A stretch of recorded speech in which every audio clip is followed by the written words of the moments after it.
Last time on Ian Zev's life, he drank some water.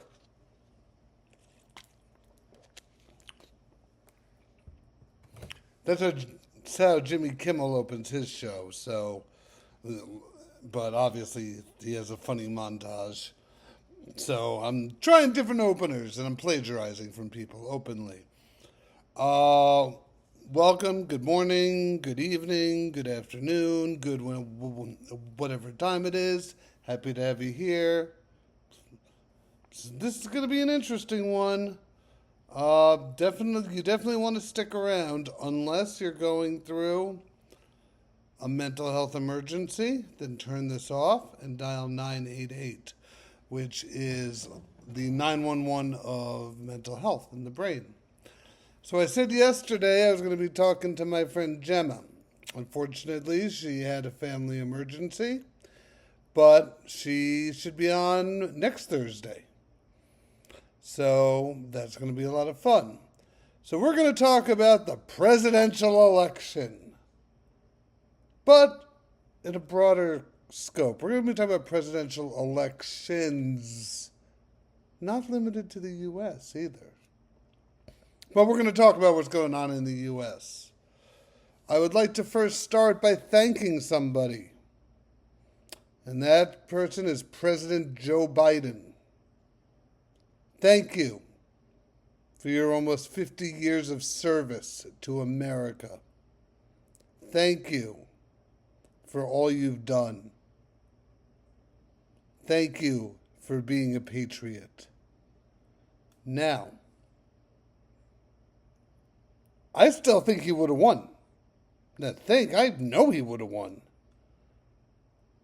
I do not have a prediction for this new presidential election, Kamala Harris versus Donald Trump, yet.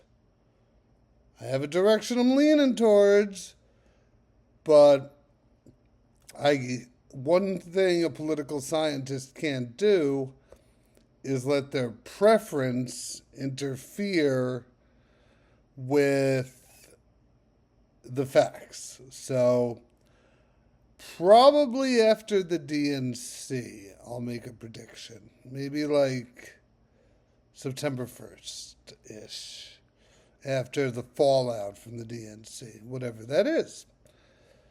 So, but we have a new presidential election and we're going to talk about it. Because I like to talk. And you guys like to listen, I think. Okay. So, I want to give a little history. Pledged delegates. Now, when people vote in a primary, they're not actually voting for their candidate. They're voting for a delegate to vote for that candidate at the convention. Okay? That's what makes them a pledged delegate. Now, how long have pledged delegates been around? Since 1972. That's it. Before that, there really weren't many primaries, and if so, they were like practice runs. The first primary, funny enough, was in 1912 with two presidents. It was William Howard Taft, the incumbent, against Teddy Roosevelt, the previous president who wanted his job back. And then Taft won at the convention because the primary didn't have any legal significance. And then Roosevelt ran under the Bull Moose Party, bringing in Woodrow Wilson. Story for another time. Now, I don't know when Joe Biden made the decision not to run or to take his name out. But he did it at the perfect time, and it was almost like playing a dirty politics. And I would feel bad about that. I don't like playing dirty until I think about what the Republicans did with the Supreme Court. With not even giving Merrick Garland, who I don't like personally. Well, I don't know him personally, but politically I'm not a fan. But he deserved a hearing. He didn't get one. So they waited. The Democrats, assuming Biden made this decision either during or before the Republican convention, it was a conscious decision to not announce it till after. Reason being is, look at where we were a week ago. Just a week ago. The Republicans were riding high. They seemed unified. They had their nominee. They were just on top of their game. Donald Trump was going to be the anointed one, although I think he would have lost. So on and so forth. While the Democrats, you had every day a leader in the Democratic Party asking President Biden to step down.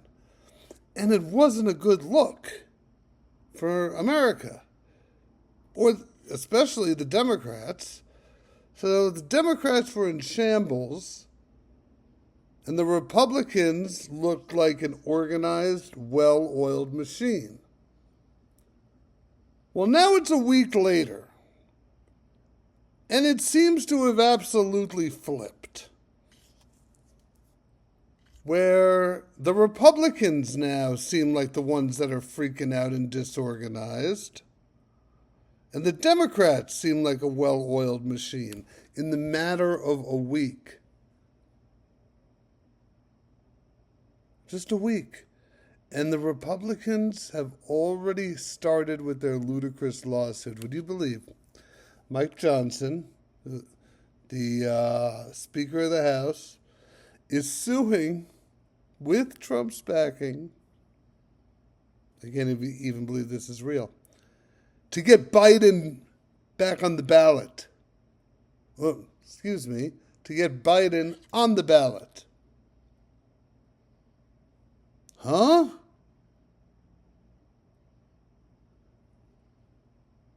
Biden had as many delegates as you and me, because the convention hadn't happened yet. So they take their role as delegates at the convention. So Biden was not the Democratic nominee yet. He was the presumptive nominee, and of course he would have been had he not dropped out, I believe. But the formalities hadn't happened yet. So that lawsuit is a joke. They're also suing based on laws in South Carolina and Wisconsin that say that a candidate cannot be removed from the ballot, which hasn't been printed yet, unless they die. But guess what? The convention hadn't happened yet. There was no Democratic nominee. There was a presumptive nominee. So that's going to kill every lawsuit that the Republicans try to bring about to try to reverse things, get Biden back on the ballot, and they're going to look silly doing it.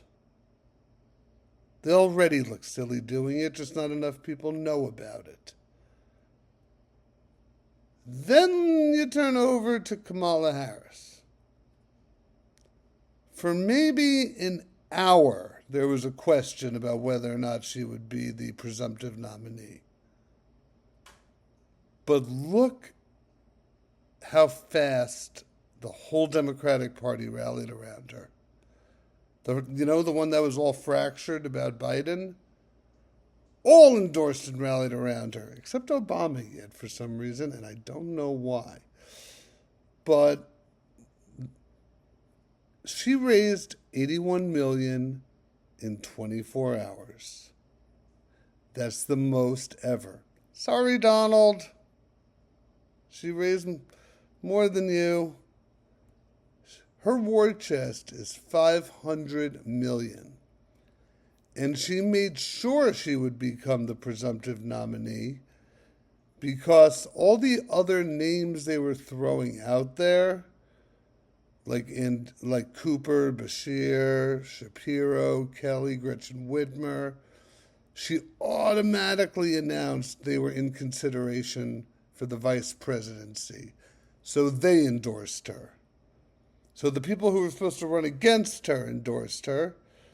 Biden gave his pledged delegates to her, and it's a wrap. She's good. She's going to be the nominee. She is the presumptive nominee right now.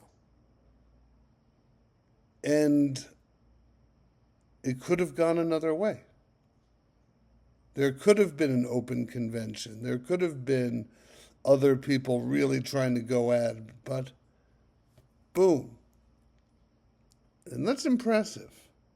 That's impressive political maneuvering.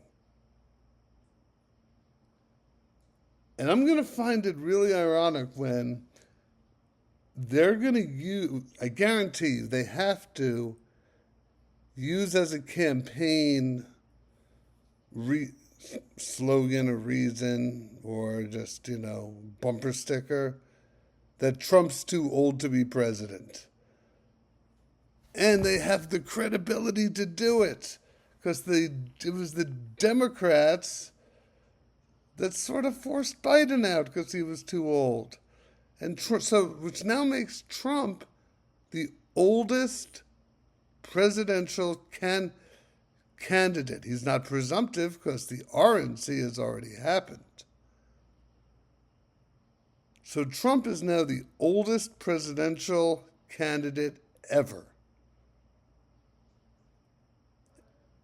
And they can use all that intel, all the ways they were going to spin it, on Biden, on Trump, privately with Biden, of course, publicly with Trump. Isn't that just like they're going to use his age? While they were talking about Biden's age a week ago. Oh, what a week changes everything. Which is why I'm not, and also she's doing pretty well in the polls. Although, not a big poll guy. I look at other issues, but polls are part of it. Now, the Republicans have already started with those stupid rumors. So let me talk about them. That she had an affair, she slept her way to the top. First of all, the fact that they're making like a sexual morality statement about her when their candidate has been determined to be a rapist by a civil jury just shows you how crazy they are. But it's not even true. Well, technically it is. Jerry Brown and Blanche Brown had been legally separated but not divorced for 13 years when Kamala Harris dated him. Wasn't like she just, slept with him a few times to get a promotion. They were in a romantic relationship. And Jerry and Blanche Brown were living separate lives. So he was technically married, but she was not a mistress. They both had Blanche and Jerry Brown, both had other relationships after they separated prior to Jerry Brown dating Kamala Harris. So that's just stupid. Talking about their sex life in general is stupid. Then there's the whole, she put a disproportionate amount of black people in prison when she was the district attorney. Let's see. Did Kamala Harris put a proportionately, okay.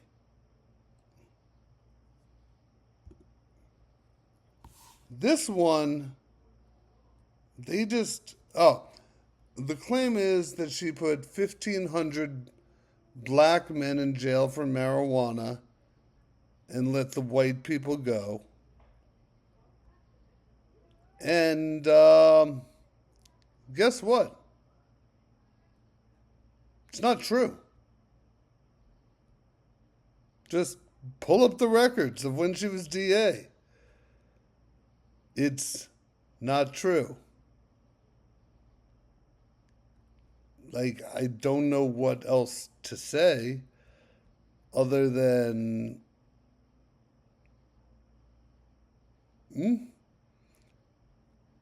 when she entered office as the district attorney in California, 29% of the male inmates were black.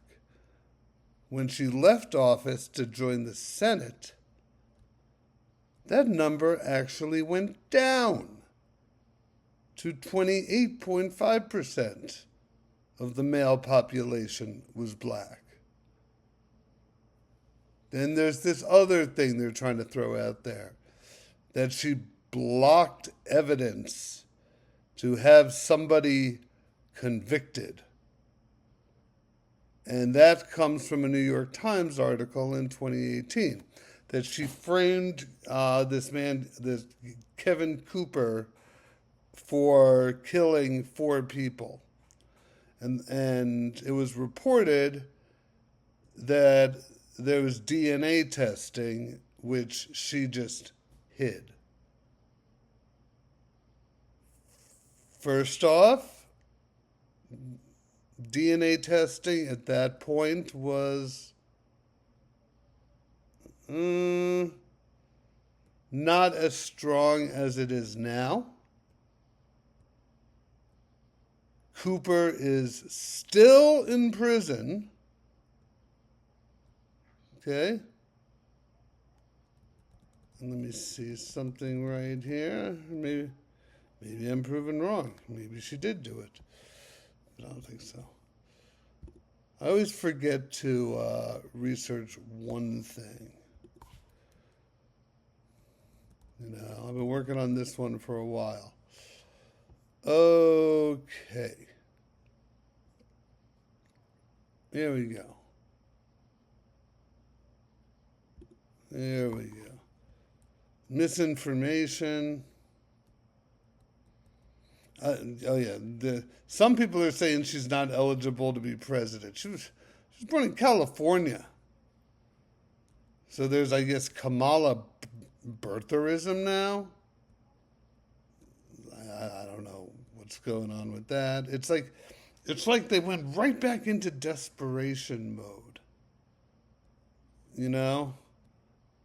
And has she had a few gaffes? Yeah, but they're not that big. I'm still looking for that information. Did Kamala Harris hide evidence? Oh, look. Every single site that came up said no. Everyone said that she did not hide evidence that would have exonerated somebody who's still in prison. Now, being they know about this evidence now, it's obviously been tested, and the guy is still on death row. So, it's just, they just made it up. They were just like, what can we make up about her? Let's make up that she dated Montel Williams. Because they saw a picture of her holding Montel Williams' hand. And guess what? She did date Montel Williams. Because people are allowed to date people when they're single or if they have an agreed upon open relationship. Okay? So, just saying, it's like the Republicans, and this is something the Democrats don't do. They just make stuff up and put it in the public discourse. And there you go. They just, and they buy it. I don't get it. I don't get it. But Kamala Harris is going to have to find a way to prove that she didn't do something. And it's really hard to prove a negative, but this one's kind of easy. And Trump's scared. He is. I guarantee you, Donald Trump would not have chosen J.D. Vance as his running mate had he known his opponent would have been Kamala Harris. That's where I say the little bit of dirty politics comes in. Because J.D. Vance, because Trump was so convinced he was going to win, so convinced that Biden was like the weakest candidate in the world, although he beat him roughly 4 years ago, that he chose a younger version of him, who just happened to call him Hitler 8 years ago. Literally the worst choice he could have made. Because he was that confident he would win the election that he just chose Vance because Vance went from a never-Trumper to head up Trump's ass, and Trump loves that. He loves it when people hate him, and then they see the only way to move forward is to pretend or lie to themselves enough to convince themselves that Trump's their man. He loves turning people. But J.D. Vance brings nothing to the ticket. They're going to lose votes because of him. His stringent abortion stance. No abortions. What about the life of the mother? No abortions. And just today, he said, women without children are like old cat ladies or something. Didn't go over well. Any suburban white women, which is not Trump's strong point, who maybe we're just going to sit this one out because Biden was old and or whatever, well, they're voting now. Because we got, however much I didn't like Mike Pence, I would take Mike Pence in a million years over J.D. Vance, who is as radical as they get. Now, that's not to say that tomorrow something might happen that'll switch it up again. It's not going to be Trump winning these lawsuits, though, because they are ludicrous.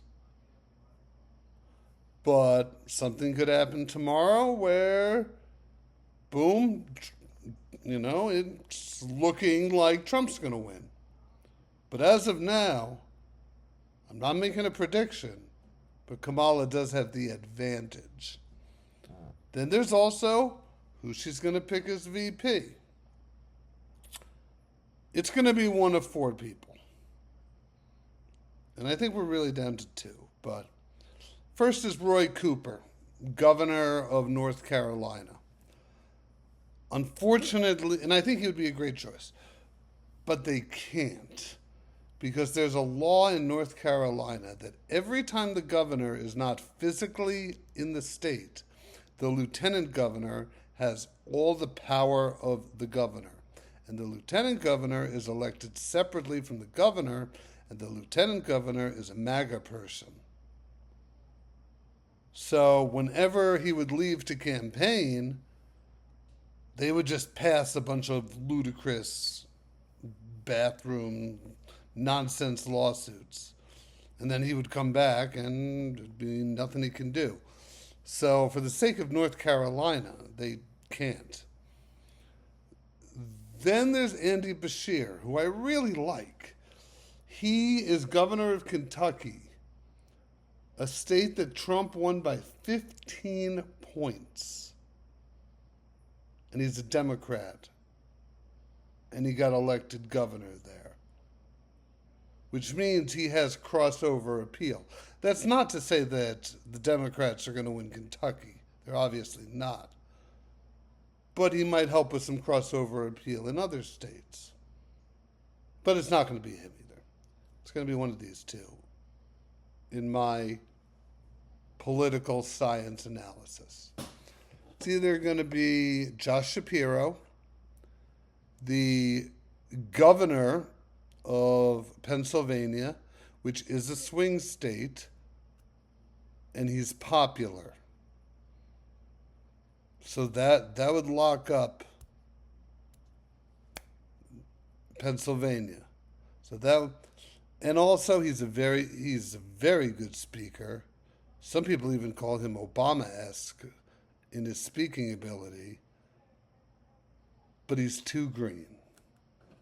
Literally, this is his first term as governor, elected in 2022, no experience beyond that. And then the final one, who I think she's going to choose, and my mind could change tomorrow, is going to be Mark Kelly, senator from Arizona. Man was an astronaut. He's been to space. His wife was in the house, and she was a victim of gun violence. So his spouse was in Congress. He's been in Congress. Very qualified. A little on the boring side, but very popular. So I already think they have Arizona wrapped up, because everyone is going to come out to vote against Kari Lake, because no one likes Kari Lake, really. But you also have Nevada, New Mexico. You have some other states around there, which he will have crossover appeal into. Not to MAGA people. MAGA people are voting for Trump. But people who are on the fence if they're going to vote or not. Kelly, I think, would have the greatest effect in the greatest area. So and also I've been getting spam emails from him today and no one else. I don't know if that means anything. So, just how you saw me yesterday talk about how well the Republican convention was put together and how they just looked amazing. I mean, their content was garbage, obviously, in my opinion. But it was a very well organized convention. They were on top of the world. Donald Trump was the anointed one. It's a week later. And Donald Trump is now scared. But I want to talk about elections. Because doesn't it feel like there's always a damn election going on? And maybe that has something to do with the divisiveness in this country. How long is other countries' campaigns? I'm happy you asked because I looked it up. France, 2 weeks. 2 weeks. Canada, minimum has to be 36 days. The longest campaign they've ever had until the election was 77 days, and that was in 1926. Australia, minimum 33 days. The maximum was 11 weeks in 1910. The UK, 5 to 6 weeks. Japan. You know how long Japan's election season is? You're going to love this. 12 days. 12 days. It's illegal to announce you're running for an office 13 days before the election in Japan. So they're actually working on governing and not just working on getting reelected or making sure their party stays in power now. Let's look at the U.S. How long has this election been going on? Well, I go by when the first person announced their candidacy. And that was Corey Stapleton. Who's that? Former Attorney General of Minnesota, announced his candidacy on November 11th, 2022. So on November 5th, 2024, that'll be 725 days that this election season, presidential election season, has lasted. Go back to the 2020 election. The first Democrat to throw his hat in the ring was John Delaney on July 28th, 2017. 1,110 days would have made that election season. But do you know when the last day it wasn't election season in America? Because I really tried to figure out how I could calculate this. And I'd say that because of re-election, no term limits, elections have been consistently going on in America since November 24th, 1788. And it hasn't stopped. And this election is going to happen on November 5th. I don't know when a winner will be declared, but I guarantee you they'll be talking about the 2026 and then 2028 the next day. I remember after Donald Trump was elected in 2016,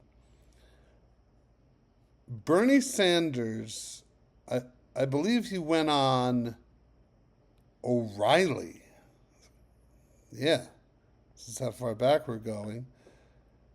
And O'Reilly asked him if he was going to run again in 4 years. It was the day after one of the biggest surprises ever. Not to me, though. But the next day, our election seasons, they're just too long. So, and elections are adversarial. So I think that's what brings a lot of the hatred in this country. So, however, Ian Zev to the rescue. I think we should revamp the time frame for elections. Okay? And this is my brilliant idea. Take any random day, but it has to be a Saturday. Everybody who wants to run has to have their paperwork filed, but they can't go public with it. What about freedom of speech? Okay. Freedom of speech is not absolute. Under that logic, things like insider trading would be considered free speech because it's just speech. So no. Private. And on that Saturday, they all go public, same time. 4 weeks they have in the primary season. And then is primary day. None of this, Iowa, jump to New Hampshire, jump to, that's over. All same day. And whoever wins becomes the nominee for that party. Okay? Probably not going to be a lot of litigation, because I thought of that, in this being they're all on the same team. And you don't want to sue your own party. Okay? So, 2 months later, just 2 months, that's all I'm giving you, on a Saturday, you have the general election, which means you have 1 month of campaigning in the primary and 2 months of campaigning in the general. It's on a Saturday, so everyone can vote without work issues, other than people who do work on weekends, but exceptions would have to be made. And then boom, over. That's how we should do it. Because as a political scientist, it's freaking exhausting. And aren't you tired of hearing the names Biden, Trump, Harris, Bernie? Like, even me, and I love this stuff. I'm tired of it. I almost thought of sitting out this election and not really just talking about it or getting involved until I realized that, well, I'm me, and that's impossible. But a 3-month election period. That's it. And then that person gets inaugurated.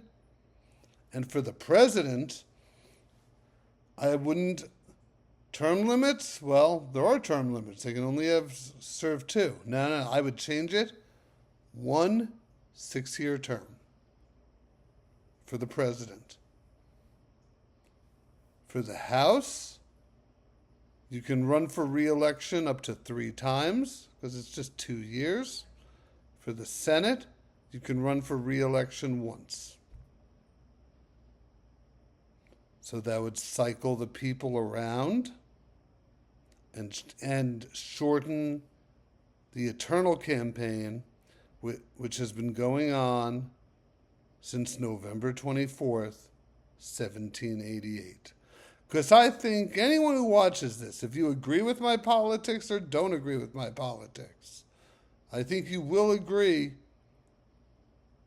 that it's too much. It's too long of a process.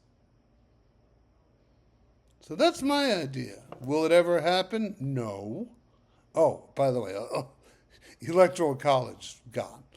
But yeah, that'll never happen because the smaller states that then have an advantage will never vote for it, and it would require a constitutional amendment. So I'm off that kick for now.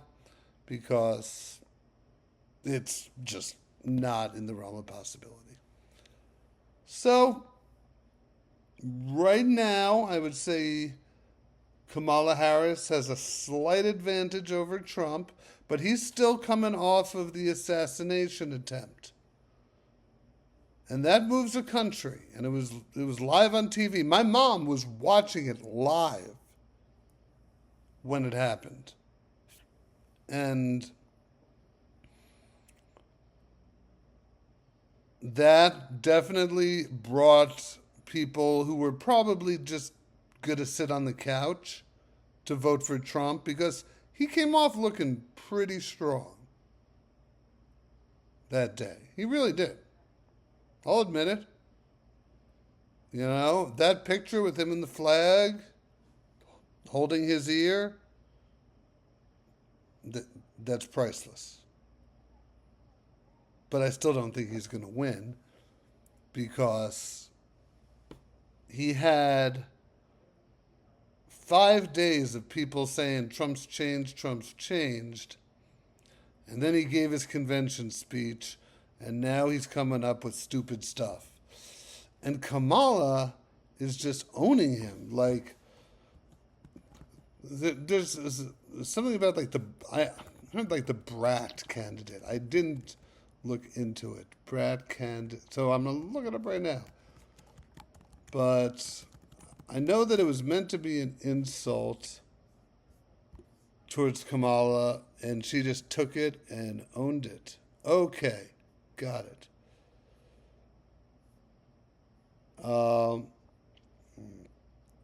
Charlie XCS called Kamala Harris a brat. I don't know who Charlie XCS is. I don't know if that's a Republican or a Democrat, or I'm trying to look it up right now. But she ran with it. And now Kamala is using brat. Oh, hold on. Charlie XCS, musician.